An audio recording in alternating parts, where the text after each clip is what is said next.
The Red Baron, legendary German fighter pilot of World War I, shot down over 80 enemy aircraft and survived almost being hit by a Zeppelin. This is the history of the Red Baron.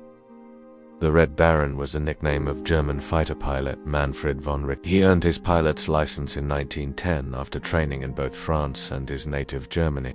At the outbreak of World War I in 1914, 24-year-old von Richthofen was eager to get into the action. Despite having no military experience, he was commissioned as an officer in the Imperial German Army Air Service and sent to the front lines on the Western Front. After witnessing the devastation that modern weapons were causing on the ground, von Richthofen requested and was granted permission to form his own fighter squadron, known as the Flying Circus. This group would go on to become one of Germany's most successful fighter units of the war.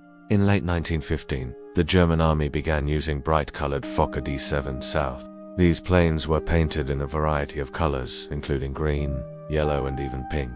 But it was the red planes that became the most famous. So when American reporter James Norman Hall asked von Richthofen why his plane was painted red, he replied that he had picked the color to help his pilots spot each other in the sky. Hall wrote the story about von Richthofen and his red plane for the February 1917 edition of National Geographic magazine, and that's how the Red Baron got his name. By the time the article was published, von Richthofen and his Flying Circus had already become legendary. In the skies over Belgium and France, they had shot down more enemy planes than any other German unit. But von Richthofen wasn't satisfied with just being the best. He wanted to be the best in the world. So, in early 1917, he took a long leave from his squadron and traveled to the Eastern Front to see the legendary Russian fighter pilot.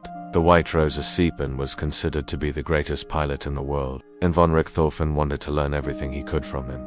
The two pilots met and spent several hours discussing tactics and flying techniques. Von Richthofen learned much from Ashkenazi, but he also discovered that the Russian was nearly as invincible as he was made out to be. When von Richthofen returned to the Western Front, he put his new knowledge to use, and his scores began to climb even higher. On April 21, 1917, he became the first fighter pilot in history to score 200 victories. 2 months later, he was promoted to captain and given command of a new and even larger fighter unit. But von Richthofen's luck would soon run out. On April 1918, he was leading a dogfight against a group of British pilots when he was wounded. His plane was damaged and he was forced to bail out. But as he drifted toward the ground, a large crowd of people gathered below his parachute. Believing that they were Germans, von Richthofen shouted "Kamerad" as he floated toward the earth. But when the people rushed forward to help him, they realized that they had made a mistake. The Germans quickly opened fire on von Richthofen,